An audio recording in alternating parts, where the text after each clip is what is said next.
17 के बाद जो इन 8 सालों में जिस तरीके से सुरक्षा, सुशासन और विकास, विरासत के सम्मान के साथ विकास की यात्रा का एक अनूठा उदाहरण उत्तर प्रदेश ने आदरणीय योगी आदित्यनाथ जी के नेतृत्व में पूरे देश और दुनिया के सामने जो प्रस्तुत किया है, उसको एक मॉडल के रूप में विभिन्न प्रदेश और विभिन्न देश अडॉप्ट कर रहे हैं। ये हम सब के लिए गौरवशाली क्षण है। ये उत्तर प्रदेश के एक एक जन को, एक एक रहने वाले व्यक्ति को गौरवान्वित करने का एक अवसर देता है कि आज किसी भी स्टेट की बात करें, यदि बात करते हैं तो कानून व्यवस्था की बात करें तो योगी मॉडल, बुलडोजर की बात हो तो योगी मॉडल, कानून व्यवस्था की बात हो तो योगी मॉडल, डेवलपमेंट की बात हो तो योगी मॉडल। इस प्रकार से ये हम सब के लिए गौरवान्वित करने वाले क्षण हैं कि हर क्षेत्र में उत्तर प्रदेश ने चाहे विकास की, सुशासन की, व्यवस्थाओं की हर क्षेत्र में लगाने का काम किया है। और आज हम 8 साल की यात्रा पूरी करते हुए अपने को गौरवान्वित और गौरवशाली उत्तर प्रदेश के निवासी महसूस कर रहे हैं। आज यदि हम उत्तर प्रदेश की बात करें तो ये एक बीमारू राज्य के रूप में जाना जाता था। लोग न तो इंफ्रास्ट्रक्चर डेवलपमेंट का देते था, कानून व्यवस्था ध्वस्त थी, आए दिन दंगों का प्रदेश बन गया था। उसका परिणाम था कि कोई भी निवेशक, कोई भी उद्योगपति, चाहे वो देश के किसी राज्य का हो या विदेशी कोई निवेशक हो, उत्तर प्रदेश की ओर अपना निवेश करने में डरता था, कोई निवेश नहीं करना चाहता। लेकिन 8 सालों में उत्तर प्रदेश के बारे में जो अवधारणा बदली, जो परफेक्शन बदला है, उसका परिणाम है कि उत्तर प्रदेश में जब ग्लोबल इन्वेस्टर समिट होता है तो उसमें 40 लाख करोड़ से ज़्यादा के निवेश के प्रस्ताव उत्तर प्रदेश को एक साथ मिलने का काम होता है। उस समय भी तमाम विपक्ष के लोगों ने एक आरोप लगाया कि निवेश के प्रस्ताव तो आ गए हैं, इतनी बड़ी अमाउंट में सरकार ये कह रही है कि हमें निवेश के प्रस्ताव मिले, लेकिन धरातल पर कितने उतरेंगे देखने की बात होगी। लेकिन हम फक्र और गौरव से के साथ कह सकते हैं, ठीक 1 साल बाद लखनऊ में आदरणीय प्रधानमंत्री के द्वारा ग्राउंड ब्रेकिंग सेरेमनी का आयोजन होता है और 15 लाख करोड़ के निवेश के प्रस्ताव जमीन पर पहली साल में उतरते हुए नजर आए। इसका मतलब हम लोगों ने अपने निवेश के प्रस्ताव आकर्षित किए थे, उनको धरातल पर उतारने में हम लोग पूरी तरह सफल रहे हैं। और उसी का परिणाम है कि आज हम लोग औद्योगिक निवेश के एक वातावरण दे करके प्रदेश के बेरोजगारों को, शिक्षित लोगों को और जो तमाम हमारा स्किल्ड घूम रहा था, उसको हम लोग रोजी रोटी और रोजगार के अवसर देते हुए औद्योगिक विकास भी कर रहे हैं, निवेश भी ले रहे हैं और बड़ा टैक्सेशन के रूप में एक बड़ी पूंजी भी उत्तर प्रदेश को मिल रही है। और उत्तर प्रदेश एक सरप्लस रेवेन्यू वाला प्रदेश बन गया है। ये हम सब के लिए गौरवशाली क्षण है। आज यदि हम लोग कुल मिला के यदि अलग अलग बात करें, इसका मतलब इनकी कथनी में करनी में जमीन आसमान का फर्क है। क्यों करके कुछ बचा नहीं है कहने सुनने को, तो बेसिर पैर के गैर तथ्य के आरोप लगाने का काम कर रहे हैं। क्योंकि प्रदेश इस समय कोई इनकी सुनने को तैयार नहीं। पीटीए की बात करते हैं, पीटीए की बात कर रहे हैं जो सिर्फ परिवार डेवलपमेंट अथॉरिटी ऑफ सैफई बन के रह गया है। अगर पार्लियामेंट की टिकट भी बांटते हैं तो 5 टिकटें परिवार के अलावा क्या प्रदेश में, उत्तर प्रदेश में कोई यादव ने नहीं मिला था? एक पार्लियामेंट की टिकट दे देते, एक टिकट नहीं मिला। सिर्फ और सिर्फ 5 टिकट अगर यादवों को दिए तो सैफई परिवार के लोगों को दिए, किसी को नहीं दिए। सारे लोग जान रहे हैं, इनसे ऊब चुके हैं और कोई इनके सुनने वाला बचा नहीं।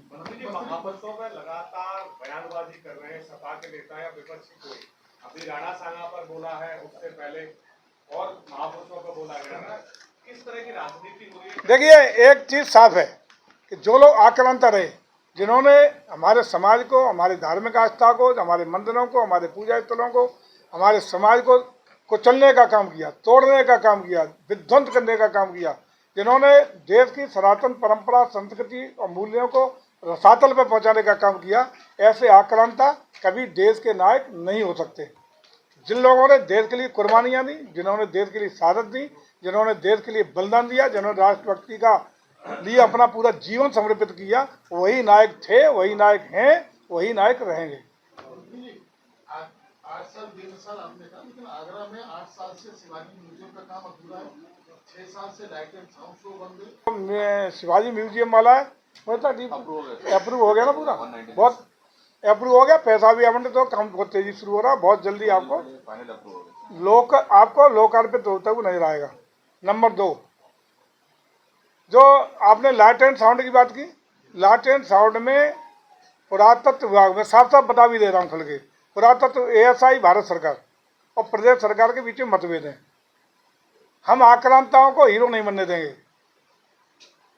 उसी स्क्रिप्ट के चलते उसका चूंकि अप्रूवल नहीं हुआ, तो सारा तैयार है यहाँ। तो जैसे अब बीच में बात हुई है, हमारी माननीय केंद्रीय पर्यटन मंत्री के बीच में वार्ता हुई है, पहुँच गया है और रास्ता कोई निकल रहा है। अब जैसे ही रास्ता निकलेगा उसके अगले दिन यहाँ वो लाइट एंड साउंड का किले पर कार्यक्रम शुरू हो जाएगा।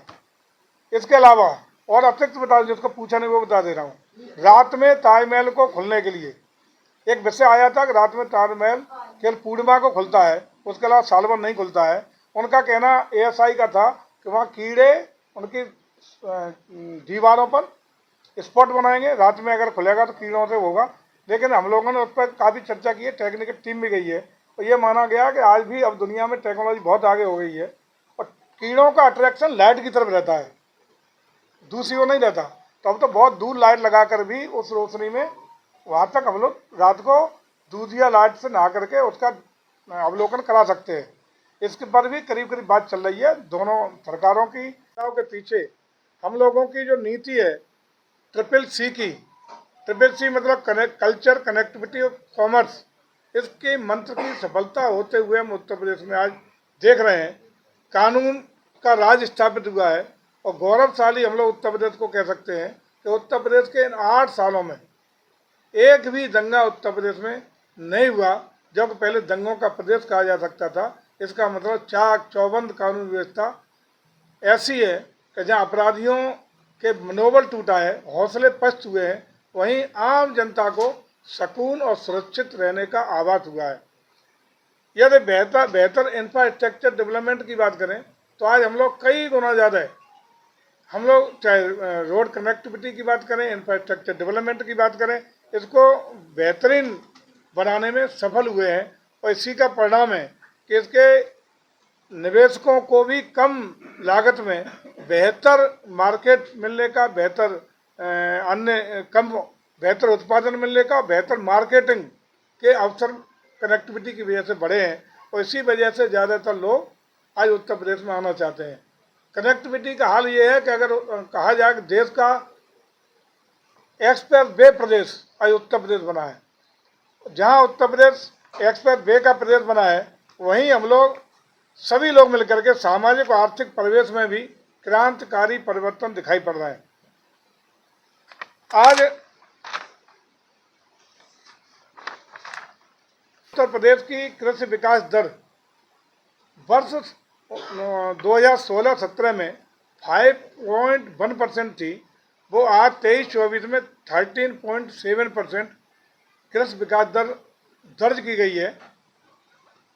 वर्तमान में जो राज्य की GDP है उसका योगदान 28% बना है।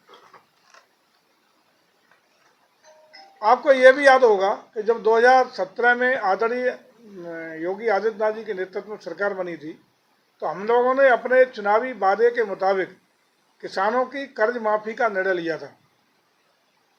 तो 2017 की पहली बैठक में, जो पहली कैबिनेट की बैठक हुई शपथ लेने के बाद, उसमें 36,359 करोड़ रुपए का 84 लाख सीमांत और लघु कृषकों का एक मुश्त कर्ज माफ़ी का निर्णय लेकर के एक नया कीर्तिमान कायम करने का उत्तर प्रदेश ने रिकॉर्ड बनाया था। और साथ ही साथ किसानों के लिए भी एक बहुत बड़ी राहत देने का काम करके अपने चुनाव में किए गए वादे को भी पूरा करने का काम किया था। और उस 17 और 18 का जो पहला बजट प्रस्तुत हुआ था, उस बजट का प्रस्तुतिकरण भी किसानों को समर्पित बजट रहा था। खाद्यान्न उत्पादन में यदि बात करें तो 2016-17 में जहां मात्र 557.46 लाख मीट्रिक टन उत्तर प्रदेश में था, वहीं 2023-24 में 668.39 मीट्रिक टन हम लोग खाद्यान्न उत्पाद करने में सफल हुए हैं। यानी कह सकते हैं कि 20% की ग्रोथ उत्तर प्रदेश ने खाद्यान्न उत्पादन में हासिल की है, जो एक कीर्तिमान है। इसी तरह अन्य अन्य तमाम किसानों के हितों के, उनके संरक्षण के, उनको आय बढ़ाने के लिए तमाम प्रयास उत्तर प्रदेश सरकार और भारत सरकार मिलकर करती रही है और किसानों की आय दुगनी करने में, उनकी समृद्धि बढ़ाने में, उनको खुशहाली लाने में, उनको अनेकानेक सुविधाएं और संसाधन देने का काम भी लगातार किया है। और जहां गन्ना मूल्य और गन्ना किसानों को उनके भुगतान की समस्या का समाधान करने की बात हो, गन्ना मूल्य सब समय दिलवाने की और निर्धारित दर पर उनको गन्ना मूल्य उपलब्ध कराने की बात हो, इस पर भी हम लोग एक ऐतिहासिक काम करते हुए चीनी मिलों का भी उत्पादन हमने बढ़ाया और साथ ही साथ किसानों की समस्याओं का, उनके भुगतान का, उनकी अन्य अन्य छोटी मोटी गन्ना किसानों की समस्याओं का समाधान करने का भी हम लोगों ने काम किया है। और इसी बीच में हम लोगों ने जो गेहूं खरीद का काम था, जो 12 से 17 के बीच में 2017 तक मात्र 14 ऑपरेशनल एयरपोर्ट लखनऊ, बनारस, गोरखपुर, आगरा थे।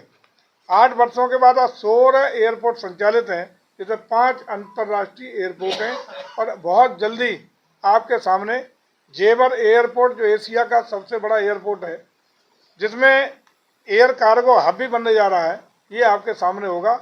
ये मैं समझता हूँ हिंदुस्तान का एयर कनेक्टिविटी में भी नंबर 1 पर उत्तर प्रदेश आपको दिखाई पड़ेगा। हम लोगों ने इनलैंड वाटरवेज अथॉरिटी भी बनाई है, जिसमें हल्दिया से बनारस तक जलमार्ग पुनः आरंभ हुआ है। इससे प्रयागराज और अयोध्या तक विस्तार देने का काम इस समय चल रहा है। जलमार्ग के लिए हम लोगों ने यहाँ अभी गोकुल से वृंदावन तक भी एक क्रूज की शुरुआत करने का लक्ष्य रखा है, वो भी आपके सामने जल्दी शुरू होने वाला है। नगरीय विकास में भी हम लोगों ने 17 नगर निगम हैं टोटल इस समय, पहले 17 से पहले 14 थे।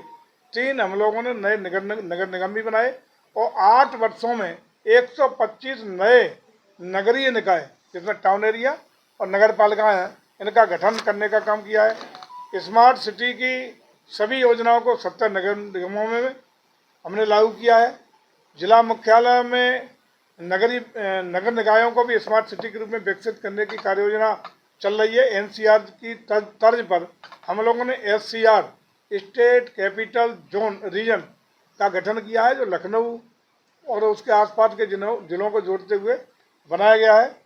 मेट्रो की यदि बात करें तो मेट्रो तो मैं इसमें एक आप भी है, आगरा भी मेट्रो की कार्य बहुत तेज़ी से चल रहा है और काफ़ी इसका विस्तारीकरण का कार्य आगरा में चल रहा है। मैं अभी आगरा का अभी स्टेट के बाद नंबर आएगा तो मैं आपको ब्रीफ करूँगा। ऊर्जीकरण के लिए बात करें तो 70 उत्तर प्रदेश की, और दिसंबर 23 तक हम लोगों ने 2,49,818 मजरों तक बिजली पहुंचा के 100% सैचुरेशन का काम पूरा कर दिया है।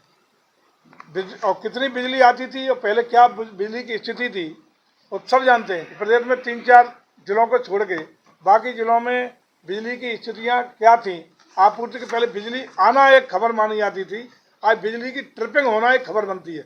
आप भी लोग चाहते हैं बिजली चलेगी 4 घंटे को, पहले बिजली आना खबर बनती थी कि आज इतनी बिजली आ गई। इसको हम लोगों ने आमूल चूक रूप से काफ़ी काम किए हैं।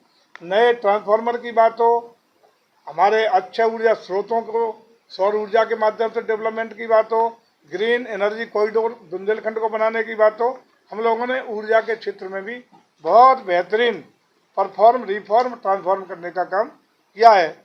औद्योगिक रूप से भी हम लोगों ने 33 सेक्टोरल पॉलिसी लागू करके सिंगल विंडो सिस्टम के मार्फत निवेश सारथी पोर्टल लॉन्च किया है, जिसके द्वारा हम लोगों ने कानून व्यवस्था पर भी काफ़ी प्रभावी नियंत्रण किया और संसाधनों के रूप में भी इसको विकसित करके निवेशकों का भरोसा भी जीतने का काम किया है। आज ईजी ऑफ डूइंग बिजनेस में उत्तर प्रदेश अचीवर स्टेट के रूप में जाना जाता है और दुनिया भर के निवेशकों की भारत में अगर कोई निवेशक आना चाहता है तो उत्तर प्रदेश उसकी पहली पसंद बन गया है।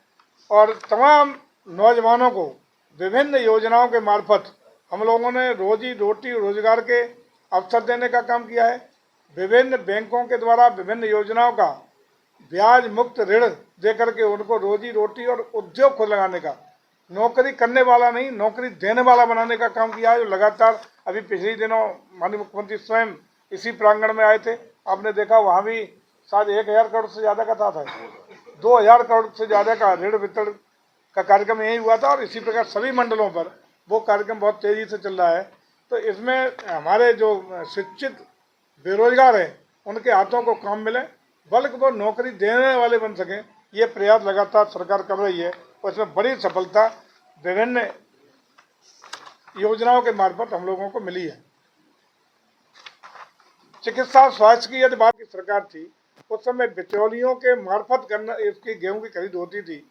उसके सापेक्ष हम लोगों ने उस समय भी 94.3 लाख मैट्रिक टन गेहूं की खरीद थी।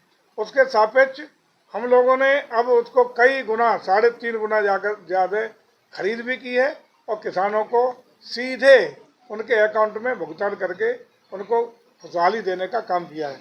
इसी प्रकार से गुणात्मक रूप से हम लोगों ने धान खरीद की बात हो, बाढ़ सुरक्षा की बात हो, पीएम कुसुम योजना को लागू करने की बात हो, मुख्यमंत्री कृषक दुर्घटना बीमा की बात हो, बटाईदारों को तमाम जो खेती किसानी के किसानों के लाभ की योजनाओं से जोड़ने की बात हो, या निराश्रित गौवंश की सहायतार्थ अन्य तमाम योजनाओं के तहत उनको संरक्षित करके उनके भरण पोषण की बात हो, इन सभी में एक बेहतरीन उपलब्धि 8 सालों में देने का काम किया है। अगर कानून व्यवस्था की पुनः अलग से बात करें तो नो कर्फ्यू नो दंगा, यूपी में सब चंगा, इस नारे को हम लोगों ने साकार करने का काम किया है और धरातल पर उतारने का काम किया है। और कानून व्यवस्था एक उत्तर प्रदेश की कानून व्यवस्था देश के लिए बल्कि देश के बाहर भी अन्य कई देशों के लिए एक मॉडल के रूप में प्रस्तुत हुई है। और अपराधों में और खास रूप से अपराधियों में खौफ पैदा हुआ है। और इससे भी अच्छी बात यह है कि अपराधियों को सजा दिलाने में जो मुकदमे ट्रायल पर चल रहे हैं, आज उत्तर प्रदेश देश का नंबर 1 का राज्य बन गया है। ये हम लोगों के लिए बहुत गौरवशाली क्षण है। एनसीआरबी के आंकड़े बताते हैं कि 2016 की तुलना में जो प्रतिवर्ष अपराधों की कमी का आंकड़ा है, जिसमें डकैती 84.1%, लूट में 77.43%, हत्या में 41.01%, बलवा की घटनाओं में 66.40%, फिरौती के लिए अपहरण की घटनाओं में 54.72%, दहेज हत्या में 17.08% और बलात्कार की घटनाओं में 26.15% की कमी इन 8 सालों में आई है। मुझे लगता है आपको देख के अच्छा लग रहा होगा सुन के। बहुत ज़बरदस्त। गौतम बुद्ध नगर, कानपुर, बनारस, आगरा, गाजियाबाद, प्रयागराज, इनमें पुलिस कमिश्नरेट की व्यवस्था की गई है, जैसा हमारा अपना जनपद आगरा भी शामिल है। इसके लिए भी आप आगरा वासियों को बहुत बहुत बधाई। ये भी हमारी सरकार की उपलब्धि है। नई स्पेशल सिक्योरिटी फोर्स की 6 नई बाहिनियाँ गठित की गई हैं। साइबर सेल क्रियाशील हैं और अन्य लोगों को ससमय प्रोन्नति देना, ससमय आईएएस आईपीएस इन लोगों को समय पर प्रोन्नति दे करके उनको पदस्थापना करना सहित तमाम अभूतपूर्व पुलिस में सुधारात्मक कार्य भी करने का काम इन्हीं 8 सालों में करने का काम हुआ है। यदि इंफ्रास्ट्रक्चर डेवलपमेंट की बात करें तो यदि हिंदुस्तान का एक्सप्रेस वे खोजेंगे तो पहले नंबर पर यूपी उसमें निकलता है। 6 एक्सप्रेस वे हमारे संचालित हैं और 11 नए एक्सप्रेस वे पर इस समय कार्य चल रहा है। अतिशीघ्र हम लोगों को जन उपयोगी होने के लिए जनता को लोकार्पण होने का भी जल्दी काम होने वाला है। 2017 तक की बात करें तो हमारे पास 491 किलोमीटर एक्सप्रेस वे थे, जो आज 12 से 25 किलोमीटर उनकी लंबाई हो गई है। गंगा एक्सप्रेस वे के बाद पूरे देश में उपलब्ध कुल एक्सप्रेस वे का 55% अकेले यूपी में एक्सप्रेस वे होंगे।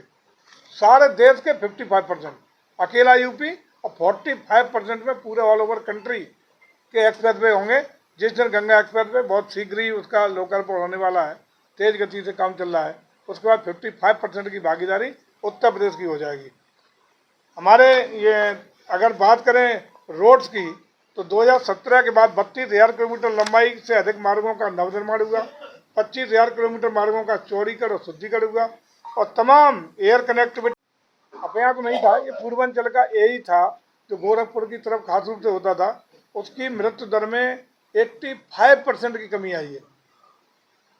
और इसी प्रकार से डेंगू में 94.5% की कमी आई है।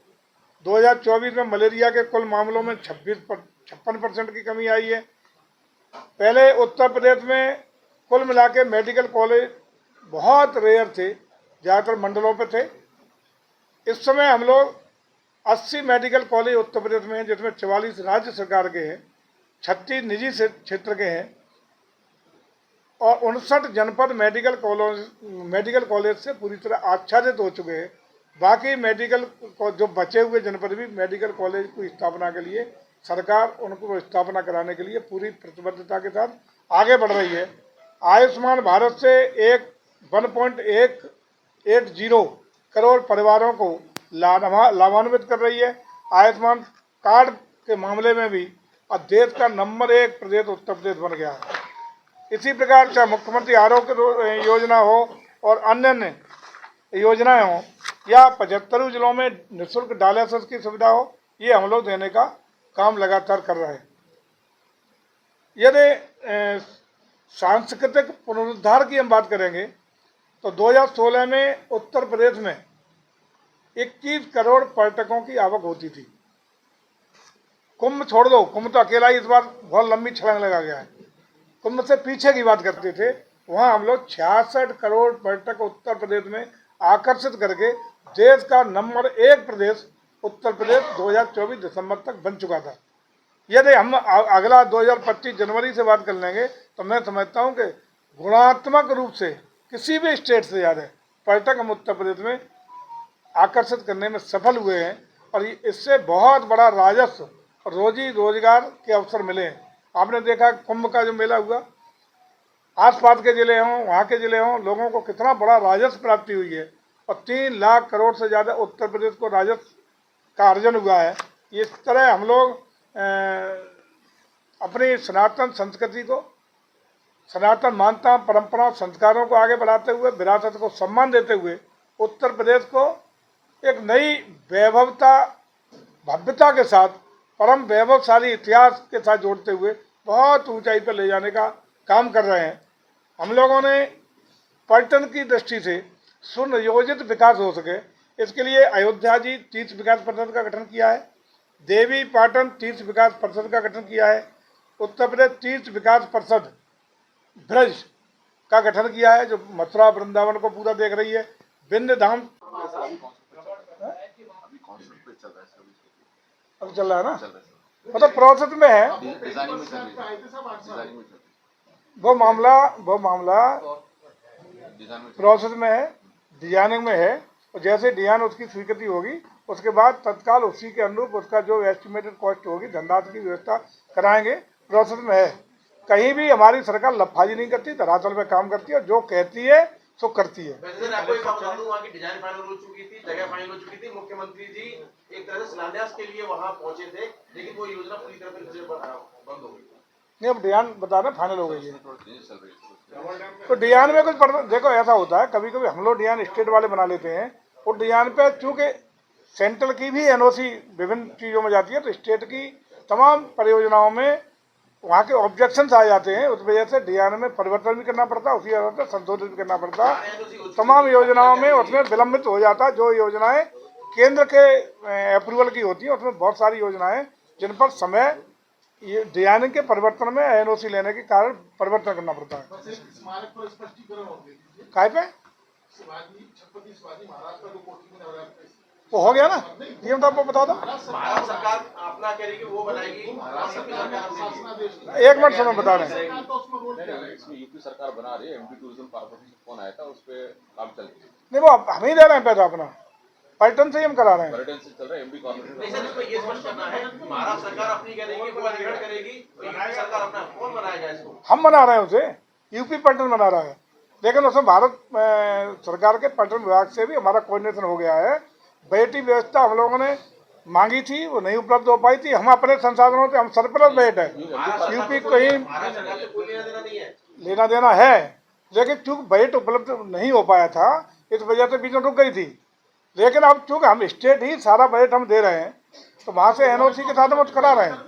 हाँ? अभी जो बजट हुआ फडणवीस साहब ने जो बजट एमडी टूरिज्म कॉर्पोरेशन ने इस पे कॉन्सेप्ट शुरू कर दिया है। उन्होंने कोई हम करेंगे ना, लिया है। हमारा ये है टूरिज्म कॉर्पोरेशन, कॉर्पोरेशन ने ले लिया। हमारे पर्यटन का टूरिज्म कॉर्पोरेशन है, उससे करा रहे हैं। सब थोड़ा कंफ्यूजन हो रहा है। जी, और स्मारक उन्होंने महाराष्ट्र पर्यटन विकास निगम को नोडल एजेंसी नहीं, वो जो मंत्री जी शिवाजी म्यूजियम की बात कर रहे हैं। नहीं, उसकी बात नहीं। शिवाजी स्मारक तो अब बनने वाला है। वो नवाज- कोठी मीना बाजारी बात कर रहे हैं हम, उसी की हम कर रहे हैं, उसे हम बनवा रहे हैं। शासनादेश जारी किया है साहब, उसमें साफ साफ लिखा है कि अपना विचार है। देखिए वो बना रहे हैं, हम बजट दे रहे हैं, हम बनवा रहे हैं, हम उसकी डिजाइन करा रहे हैं, पूरा काम हम करा रहे हैं, सारी व्यवस्था पैसा हम दे रहे हैं, हमारा पर्यटन विभाग दे रहा है। हमारा यूपी टूरिज्म कॉर्पोरेशन, उसकी कार्य संस्था भी हम लोगों ने बना दी है।